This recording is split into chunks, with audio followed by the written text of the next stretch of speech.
When discussing the skills gap, almost all the emphasis is placed on how to bring new young talent into industry. Rarely do we talk about what companies should or should not do when it comes to looking after the talent they already have on board. The same applies to attracting recruits from other companies. Colin Bagnall says getting it wrong can be a serious problem. It should be relatively simple to keep engineers happy. There is little point in trying to bring new talent into your business if you have a track record of failing to look after the talent you already have. As an engineer, I know what it takes to keep engineers happy. It is relatively simple. We like to be challenged. We want to work with the latest and greatest equipment and components. We want to work with equipment that we read about in magazines or see at technology shows and seminars that we attend.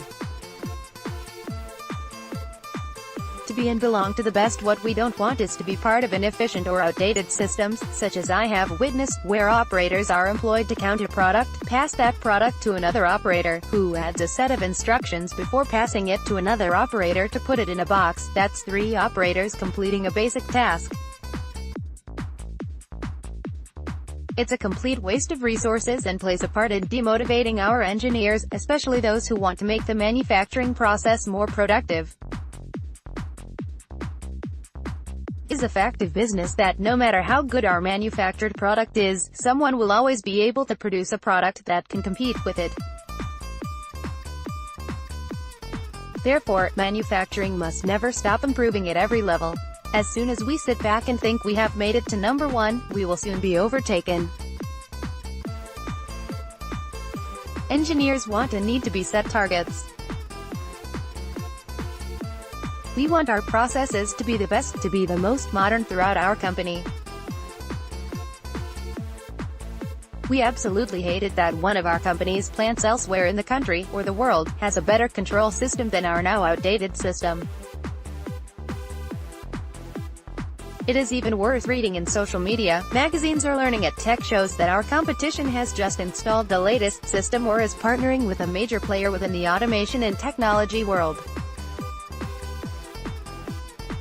This article first appeared in the May issue of the Manufacturer magazine.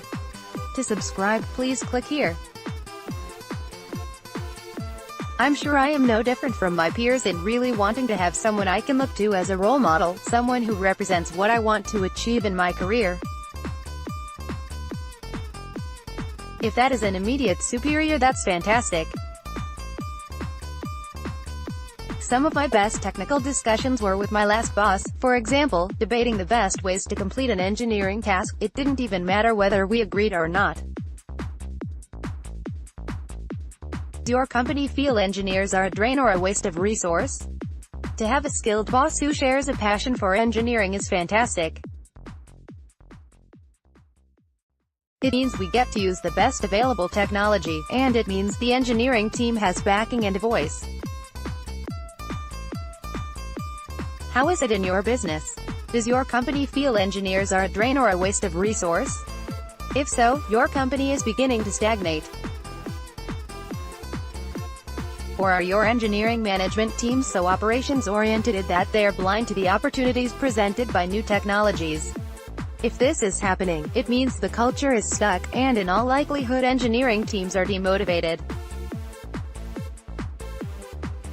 The only way to change it is to bring in new blood, recruit apprentices and new talent, and introduce continuous professional development for your engineers. How to attract top engineering talent? Naturally, it is important to be offering competitive salaries and conditions so that engineers might thinking about leaving their current jobs to join you. What is less obvious is the need to keep your company image fresh and clean. When I am thinking about applying for a new role, I look at the company's website. I like to see if they have had any positive news recently. I check out the engineering manager's background and the company culture.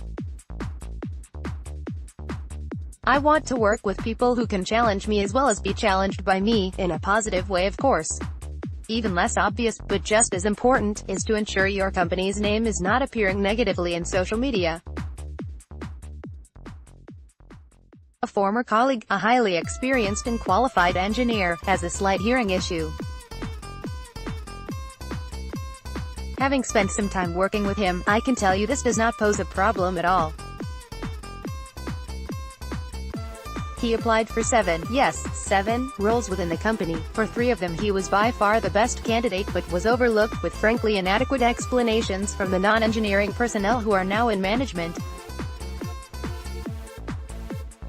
He contemplated quitting engineering after being moved into a process function, with no obvious way out. He was sent a random social media message from an engineer who wanted to find out about the company before accepting a new role, and he understandably offered negative but honest feedback. The upshot was that the potential employee decided to not take the job.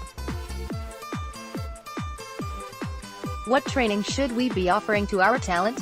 Is your engineering management team so operations-oriented that they are blind to the opportunities presented by new technologies? From my own experience, I believe it is vital that companies allow their engineering employees to grow by taking qualifications in new technologies. I was obliged to complete a Six Sigma course and step back from the engineering and manufacturing side to work purely in automation integration. I wanted my company to invest in my technical expertise by funding a degree in automation to benefit me and the company for the future. The engineering management team decided this was not relevant for my job in automation, so I funded the degree myself. Which tells you all you need to know about the company. As mentioned, the company strongly believes in lean manufacturing processes, and that is fine, but it still requires qualified engineers with the right skill sets. I believe we should be training in new technologies such as cybersecurity, networking protocols and programming. Our lower-level technicians and engineers should also be encouraged to learn new skills, perhaps through NVQs, to help them achieve more. Using the right strategy of support and encouragement, the company may well discover new engineering talent who will want to go further and build their careers within the company. Colin Bagnall, Control Systems Engineer and mature student.